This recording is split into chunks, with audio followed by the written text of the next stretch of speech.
Hello friends, कैसे हैं आप लोग। आशा करते हैं कि आप लोग अच्छे होंगे, स्वस्थ होंगे और आप लोगों की तैयारी बेहतर चल रही होगी। तो आज के इस वीडियो में जो आपका CRPF head constable minister SI का एग्जाम होने वाला है 22 फरवरी से 28 फरवरी के बीच में, उन्हीं के टॉप मोस्ट इंपॉर्टेंट क्वेश्चंस को यहाँ पर डिस्कस करने वाले हैं।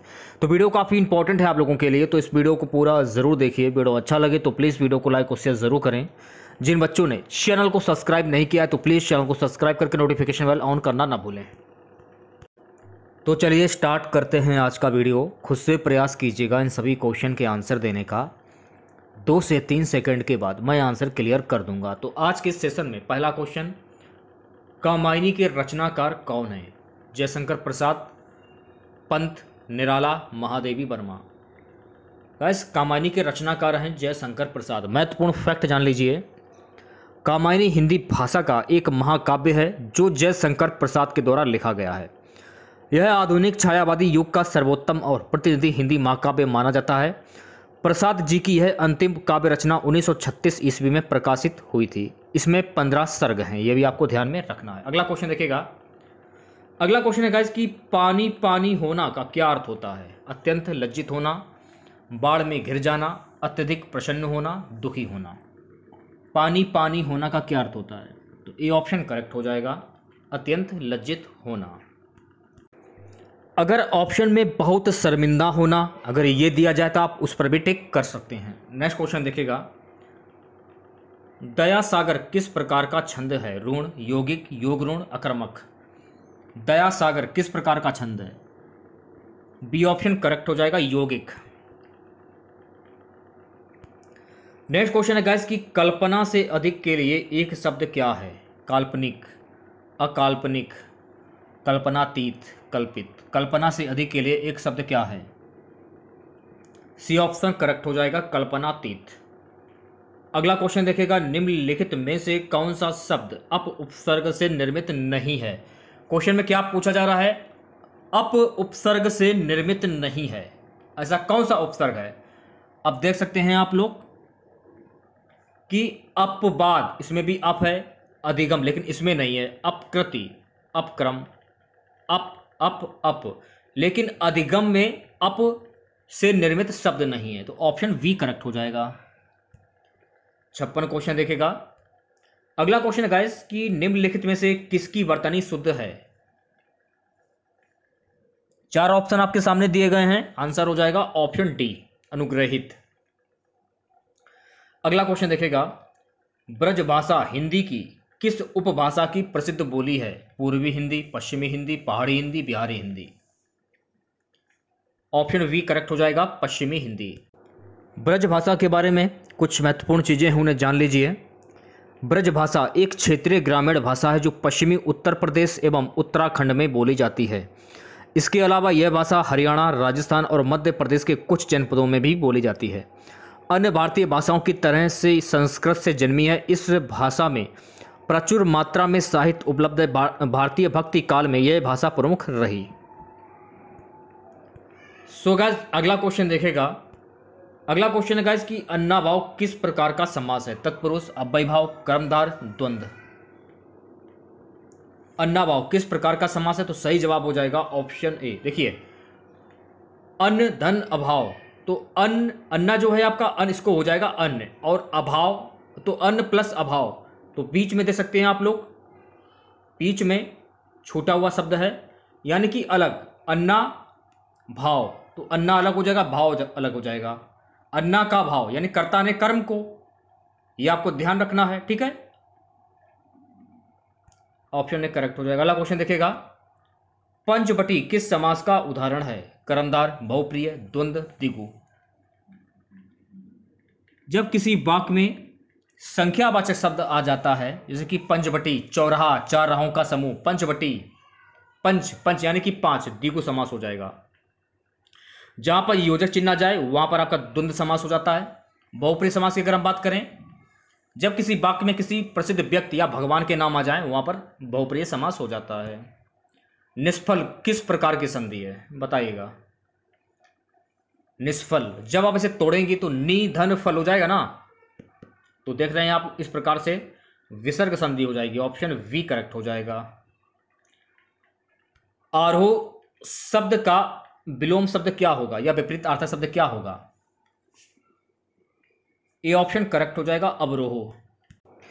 महत्वपूर्ण फैक्ट जान लीजिए, आरोह का अर्थ क्या होता है, ये भी तो पेपर में पूछा जा सकता है। तो आरोह का अर्थ होता है चढ़ना, सवार होना। अवरोह का अर्थ क्या होता है? तो अवरोह का अर्थ होता है उतरना। अगर मैं विलोम शब्द की परिभाषा की अगर बात करूं तो देखिए, विलोम शब्द की परिभाषा है विपरीत उल्टा अर्थ बताने वाले शब्दों को हम विलोम शब्द कहते हैं। जैसे कि अपकार, इसका उल्टा हो जाएगा उपकार। अंतरंग, बहिरंग, यानी कि उल्टा शब्द, उल्टा अर्थ बताने वाले शब्दों को हम विलोम शब्द कहते हैं। इतना आप याद रखिए, ठीक है। लंबोदर किस प्रकार का शब्द है? ऋण, यौगिक, यौगिक, इनमें से कोई नहीं। ऋण, योग ऋण, यौगिक, इनमें से कोई नहीं। बी ऑप्शन करेक्ट हो जाएगा, ये हो जाएगा योग ऋण शब्द। ठीक है, 3 प्रकार के शब्द होते हैं, ऋण, यौगिक, योग ऋण। तो सबसे पहले हम जान लेते हैं ऋण के बारे में। ऐसे शब्द जिन्हें सार्थक खंडों में बांटा नहीं जा सकता है, उन्हें हम कहते हैं ऋण शब्द। अगर मैं यौगिक की बात करूं तो ऐसे शब्द जिसे हम खंडों में बांट सकते हैं, यहाँ संधि समाप्त समास उपसर्ग के बने होते हैं, तो उन्हें हम यौगिक शब्द कहते हैं। अब हम बात कर लेते हैं योग ऋण शब्द। ऐसे शब्द जिन्हें सार्थक खंडों में बांटा जा सकता है लेकिन उनके खंड अलग अलग अपना अर्थ न व्यक्त करके मिलकर एक नए शब्द की तरफ संकेत करते हैं, उन्हें हम योग ऋण शब्द कहते हैं। तो ये आपको ध्यान में रखना है। अगला क्वेश्चन देखिएगा। अगला क्वेश्चन है गाइस कि चूहे का बच्चा बिल ही खोदता है का अर्थ क्या होता है? बी ऑप्शन करेक्ट हो जाएगा, जन्मजात कार्य बदल नहीं सकता। अगर ऑप्शन में जाति स्वभाव नहीं छोड़ता अगर दिया हो तो आप इस पर भी टिक कर सकते हैं। अगला क्वेश्चन देखिएगा। जो वस्तु, व्यक्ति या परिस्थितियां स्थायी भाव को जागृत करती हैं उन्हें क्या कहते हैं? उन्हें हम कहते हैं विभाव। ऑप्शन ए करेक्ट हो जाए। देखिए, इसमें शॉर्ट में दिया है विभाव, इसको हम पूरा बोलते हैं उद्दीपन विभाव। तो उद्दीपन विभाव स्थायी भाव और तेज करने वाले कारण उद्दीपन विभाव कहलाते हैं। जैसे लक्ष्मण का परशुराम को ललकारना, व्यंग करना, मुस्कुराना उनके क्रोध को और बढ़ा देना है। यह आपको ध्यान में रखना है, ठीक है। तो इस प्रकार से आग में घी डालकर और तेज या उद्दीपित कर दिया जाता है, उसी तरह स्थायी भाव को और तेज करने वाले कारण उद्दीपन विभाव कहे जाते हैं। यह आपको ध्यान में रखना है। अगला क्वेश्चन देखिएगा। अगला क्वेश्चन है गाइस कि धर्माधर्म में समास बताइए।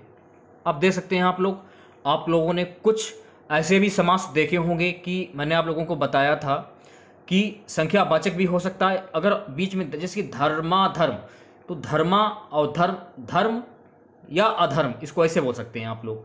तो वहाँ पर कौन सा समास हो जाता है? तो वहाँ पर हो जाता है द्वंद्व समास। ये आपको ध्यान में रखना है, ठीक है। अगला क्वेश्चन देखेगा। ये वाला क्वेश्चन एक बार अच्छे से समझ लीजिए आप लोग। आप लोगों ने देखा होगा, मैंने आप लोगों को बताया कि जहाँ पर योजक चिन्ह होता है वहाँ पर आपका द्वंद्व समास होता है। अब देखिए, इसमें धर्म या अधर्म, इसमें बीच में कोई योजक चिन्ह नहीं है, लेकिन यहाँ पर या आ रहा है ना, धर्माधर्म, यानी कि धर्म या अधर्म। तो आपको एक पॉइंट और ध्यान रखना है कि कुछ समास ऐसे भी होते हैं जिनमें योजक चिन्ह नहीं होता, फिर भी वो द्वंद्व समास होते हैं। द्विगु समास, संख्यावाची शब्द, तत्पुरुष समास, कर्ता ने कर्म को करण के द्वारा, ये बचपन में आप लोगों ने काफ़ी पढ़ा होगा। इस नियम को याद कर लीजिए और तोड़ना सीख लीजिए आप लोग, तो आप समास को अच्छे से कर पाएंगे, ठीक है। अगला क्वेश्चन देखेगा। निम्न में से टीका का पर्यायवाची शब्द क्या होगा? ये तो सभी हैं, भाषांतर भी होता है, भाष्य भी होता है, विवर्ती भी होता है। तो जाहिर सी बात है ऑप्शन डी करेक्ट हो जाएगा, यानी कि ये सभी। तो टीका के पर्यायवाची शब्द होते हैं तिलक, चिन्ह, दाग, निशान, प्रभावशाली व्यक्ति, युवराज, व्याख्या, टिप्पणी, धब्बा। ये सभी शब्द पर्यायवाची शब्द होते हैं। अगला क्वेश्चन देखेगा। उल्लू का तत्सम शब्द क्या होगा? परीक्षा की दृष्टि से काफी इंपॉर्टेंट क्वेश्चन है ये गाइस। सी ऑप्शन करेक्ट हो जाएगा, उलूक। उल्लू का तत्सम शब्द होता है उलूक। तत्सम शब्द के बारे में जान लीजिए। तत्सम दो शब्दों तत् धन सम से मिलकर बना है, जिसका अर्थ होता है उसके समान, अर्थात संस्कृत के समान। हिंदी में अनेक शब्द संस्कृत से सीधे आए हैं और आज भी उसी रूप में प्रयोग किए जा रहे हैं, अर्थात जिन शब्दों को संस्कृत से बिना किसी परिवर्तन अथवा बदलाव के उपयोग किया जाता है उन्हें तत्सम शब्द कहते हैं। इसमें ध्वनि परिवर्तन भी नहीं होता है, यह भी आपको ध्यान में रखना है। अगला क्वेश्चन देखेगा। अगला क्वेश्चन है, निम्नलिखित में से कौन सी पूर्वी हिंदी की बोली नहीं है? सी ऑप्शन करेक्ट हो जाएगा, मालवी जो है ये पूर्वी हिंदी की बोली नहीं है। तो देखिए बोलियां जो कुल तीन प्रकार की होती हैं, अवधी, बघेली और छत्तीसगढ़ी, ये भी पॉइंट आपको ध्यान में रखना है। अगला क्वेश्चन देखिएगा, निम्न में कौन सा बादल का पर्यायवाची शब्द है? डी ऑप्शन करेक्ट हो जाएगा, ये सभी अमुद, बलाहक, जीमूत, ये सभी बादल के पर्यायवाची शब्द। बादल के पर्यायवाची शब्द होते हैं अब्र, मेघ, धर, जलधर, वारिधर आदि। तो इतने पर्यायवाची आपको ध्यान रखने, जो महत्वपूर्ण पर्यायवाची शब्द थे वो मैंने आपको बादल के पर्यायवाची शब्द बता दिए हैं। चलिए बढ़ते हैं अगले क्वेश्चन की ओर। राहत का विलोम शब्द क्या होगा? प्रकोप, तसल्ली, कष्ट, दुखी। राहत का विलोम शब्द होगा प्रकोप, ऑप्शन ए करेक्ट हो जाएगा। सो गाइस अगला क्वेश्चन देखेगा, अगला क्वेश्चन है गाइस कि सातत्य का विलोम शब्द क्या होगा? असत्य या असत्य, तारतम्य, सत्य की चिंतनता। सातत्य का विलोम शब्द क्या होगा? ऑप्शन वी करेक्ट हो जाएगा। अगला क्वेश्चन, मछली का तत्सम शब्द क्या होगा? देखिए तत्सम शब्द के बारे में मैंने आपको अभी बताया थोड़ी देर पहले। मछली का तत्सम शब्द क्या होगा? मछली का तत्सम शब्द होता है मत्स्य, ऑप्शन वी करेक्ट हो जाएगा। अगला क्वेश्चन देखेगा, प्रतिहिंसा में कौन सा उपसर्ग प्रयुक्त हुआ है? अब देखिए इसमें आप लोग देख सकते हैं जैसे कि परि, प्रति, परा, वी। प्रतिहिंसा में कौन सा उपसर्ग प्रयुक्त नहीं हुआ है? ऑप्शन वी करेक्ट हो जाएगा, प्रति उपसर्ग प्रयुक्त नहीं हुआ है। विद्याधन अर्थी किसका संधि विच्छेद है? आपने इसको तोड़ लिया, ठीक है। तोड़ने के बाद इसको मान लिया जाएगा बड़ा आ, इसको मान लिया जाएगा छोटा, सॉरी छोटा आ इसको माना जाएगा फिलहाल। तो बड़ा प्लस छोटा बराबर हो जाएगा बड़ा आ, तो यहाँ हो जाएगी दीर्घ संधि, ये आपको ध्यान में रखना है। और ये हो जाएगी विद्यार्थी की संधि विच्छेद, ठीक है। तो विद्याधन अर्थी हो जाएगा विद्यार्थी, बी ऑप्शन करेक्ट हो जाएगा, ठीक है। अगला क्वेश्चन देखेगा, अगला क्वेश्चन है कि सन्मार्ग का समास विग्रह क्या होगा? सन्मार्ग का समास विग्रह क्या होगा? बी ऑप्शन करेक्ट हो जाएगा, सत्य है जो मार्ग, सन्मार्ग। ये तो आप लोगों ने जान लिया कि सत्य है जो मार्ग। अगर पूछा जाए कि सन्मार्ग में प्रयुक्त समास क्या होगा, तो आपको ध्यान रखना है कि सन्मार्ग में प्रयुक्त समास हो जाएगा कर्मधार समास, क्योंकि सत्य है जो मार्ग यानी कि जिस समास में दोनों पदों में विशेष या विशेषण का संबंध हो उसे हम कर्मधार समास कहते हैं, यह आपको ध्यान रखना है। अगला क्वेश्चन देखिएगा, जो बात हृदय में अच्छी तरह बैठ गई हो हेतु उपयुक्त शब्द क्या होगा? बी ऑप्शन करेक्ट हो जाएगा, हृदयगम।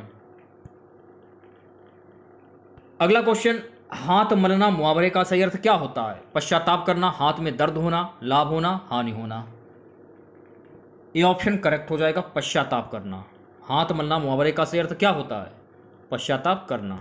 मान लीजिए अगर ऑप्शन में दिया जाए समय निकल जाने के बाद पछताना, तो आप उस पर भी टिक कर सकते हैं। अगला क्वेश्चन, तारे गिनना मुहावरे का सही अर्थ क्या होगा? बड़ा काम करना, चिंतित रहना, मुसीबत में फंसना, खाली बैठे रहना। बी ऑप्शन करेक्ट हो जाएगा, चिंतित रहना। मान लीजिए अगर ऑप्शन में दिया जाए चिंता में जाग कर रात काटना, तो आप इस पर भी टिक कर सकते हैं। अगले क्वेश्चन की ओर बढ़ते हैं। अगला क्वेश्चन है गाइस कि श्रृंगार रस का स्थायी भाव क्या होता है? बहुत ही ईजी, आसानी से बता सकते हैं। तो श्रृंगार रस का स्थायी भाव होता है रति, ये आपको ध्यान रखना है। निर्वेद का स्थायी भाव शांत होता है, शोक का स्थायी भाव करुण होता है, घृणा का स्थायी भाव भीपत्स होता है, ये आपको ध्यान रखना है। अगला क्वेश्चन देखेगा, किस रस को रसराज माना जाता है? श्रृंगार रस, वीर रस, शांत रस, भक्ति रस। ए ऑप्शन करेक्ट हो जाएगा, श्रृंगार रस। श्रृंगार रस के बारे में जान लीजिए। श्रृंगार रस को रसराज कहा गया। श्रृंगार रस को रसराज अत्यंत व्यापक है। श्रृंगार दो शब्दों से मिलकर बना है, श्रृंग धन आर। श्रृंग का अर्थ होता है क्रोमोदिक, यानी कि आर का अर्थ होता है वृद्धि, प्राप्ति। देखिए श्रृंगार रस, इसका स्थायी भाव रति होता है, ये तो आपको पता ही है। नायक और नायिका के मन में संस्कार रूप में स्थित रति या प्रेम जब रस की अवस्था में पहुंच जाता है तो वह श्रृंगार रस कहलाता है। इसके अंतर्गत सौंदर्य, प्रकृति, सुंदरबन, बसंत ऋतु, पक्षियों का चहचहाना आदि के बारे में वर्णन किया जाता है, ये आपको ध्यान रखना है। अगला क्वेश्चन देखेगा, छपय किस प्रकार का छंद है? छपय किस प्रकार का छंद है? ये ऑप्शन करेक्ट हो जाएगा, मात्रिक छंद। अगर ऑप्शन में संयुक्त मात्रिक छंद दिया जाए तो आप इस पर भी टिक कर सकते हैं। अगला क्वेश्चन देखेगा, स्कंदगुप्त किसकी नाट्यकृति है? जयशंकर प्रसाद, हरिकृष्ण प्रेमी, लक्ष्मी नारायण मिश्र, मोहन राकेश। स्कंदगुप्त किसकी नाट्यकृति है? जयशंकर प्रसाद। ऑप्शन ए करेक्ट हो जाएगा। अगला क्वेश्चन देखेगा, कृष्णार्जुन युद्ध किसकी नाट्यकृति है? जयशंकर प्रसाद, माखनलाल चतुर्वेदी, माधव शुक्ल, जगदीश चंद्र माथुर। कृष्णार्जुन युद्ध जो है ये माखनलाल चतुर्वेदी की नाट्यकृति है। बादल राग किसकी लंबी कविता है? Jaishankar Prasad, Nirala, Nagarjun, Muktibodh. B option correct हो जाएगा, सूर्यकांत त्रिपाठी, निराला। 85 से 86 क्वेश्चन देखेगा, निम्नलिखित प्रत्येक वाक्य के नीचे 4 विकल्प दिए गए हैं, उनमें कोई एक विकल्प उक्त वाक्य का शुद्ध रूप है, उसका चयन करना है आप लोगों को। तो क्वेश्चन ये रहा, इधर आजकल भ्रष्टाचार बहुत है, इसका शुद्ध रूप क्या होगा? इसका शुद्ध रूप होता है आजकल भ्रष्टाचार बहुत है। सी ऑप्शन करेक्ट हो जाएगा। अगला क्वेश्चन देखेगा, इसकी वास्तविक कारण क्या है? इसकी तो होगा नहीं, इसका तो हो सकता है कि इसका वास्तविक कारण क्या है। ए ऑप्शन करेक्ट हो जाएगा। दिमाग लगाने की जरूरत ही नहीं, आंसर आसानी से आ जाएगा। मोर नाच रहा है, इस वाक्य में मोर क्या है? तो मोर एक जातिवाचक संज्ञा है। ऑप्शन डी करेक्ट हो जाएगा। अगला क्वेश्चन, निम्नलिखित शब्दों में कौन सा अशुद्ध शब्द है? चूज कीजिए आंसर। तो सी ऑप्शन करेक्ट हो जाएगा, शताब्दी। शताब्दी ऐसे तो लिखा नहीं जाएगा। वह कैसा व्यक्ति है? वह कैसा व्यक्ति है जो अभी तक नहीं है, जो अभी तक आया नहीं। यह किस प्रकार का वाक्य है? सरल, मिश्र, संयुक्त, इनमें से कोई नहीं। वी ऑप्शन करेक्ट हो जाएगा, यह हो जाएगा मिश्र वाक्य। अगला क्वेश्चन, व्याकरण के आचार्य के लिए एक शब्द क्या होगा? सी ऑप्शन करेक्ट हो जाएगा, व्याकरण। गाइस अगला क्वेश्चन, कुंती के पुत्र के लिए एक शब्द क्या होगा? कुंती के एक पुत्र के लिए कौनते होगा। सी ऑप्शन करेक्ट हो जाएगा। अगला क्वेश्चन देखेगा, निम्नलिखित में से कौन सा शब्द आई प्रत्यय से बना है? आप देख सकते हैं भलाई, आई इसमें भी आ रहा है, निष्ठा इसमें नहीं आ रहा है, समझौता, संपन्न, तो भलाई आई भलाई में आ रहा है, इसमें भी नहीं आ रहा, इसमें भी नहीं आ रहा और इसमें भी नहीं आ रहा है। तो भलाई में प्रत्यय आ रहा है, तो आप लोग देख सकते हैं। तो भलाई आपका ऑप्शन ए करेक्ट हो जाएगा। किस मुहावरे का अर्थ परेशान करना है? छक्के छुड़ाना, पानी पानी होना, लोहे के चने चबाना, आंखों का तारा। ये ऑप्शन करेक्ट हो जाएगा, छक्के छुड़ाना। अगर ऑप्शन में नाक में दम करना ये दिया हो तो आप इस पर भी टिक कर सकते हैं। अगला क्वेश्चन देखेगा, यह किताब रमेश को दे दो, इस वाक्य में प्रयुक्त कारक विभक्ति है? संप्रदान, अधिकरण, करण, कर्म। तो डी ऑप्शन करेक्ट हो जाएगा, कर्म। चंद्रमुख शब्द में प्रयुक्त समास क्या होगा? चंद्रमुख शब्द में प्रयुक्त समास, तो यहां हो जाएगा कर्मदा समास। ऑप्शन बी करेक्ट हो जाएगा। जब आप चंद्रमुख का समास विग्रह करेंगे तो इसका समास विग्रह होगा चंद्रमा के समान मुख वाला। यह आपको ध्यान रखना है। जिस समास के दोनों शब्दों के बीच विशेषण या विशेष अथवा उपनाम उपमेय का संबंध हो वहां पर कर्मधार समास होता है। ये आपको ध्यान में रखना है। अब आप लोग देख सकते हैं कि चंद्रमुख यहां पर उपमेय और विशेषण और विशेष का जो उपमान का जो संबंध है वो दर्शा रहा है। उपमान और उपमेय का संबंध दर्शा रहा है चंद्रमुख, यानी कि चंद्र के समान मुख वाला। तो बी ऑप्शन करेक्ट हो जाएगा। अगला क्वेश्चन देखेगा, आकर्षण का विपरीत अर्थक शब्द क्या होगा? यानी कि आकर्षण का जो विलोम शब्द है वो क्या होगा? बी ऑप्शन करेक्ट हो जाएगा, विकर्षण। अगला क्वेश्चन, बहुत तेज वर्षा हो रही है, इसमें प्रविशेषण कौन सा शब्द है? तेज, बहुत, वर्षा, बहुत तेज।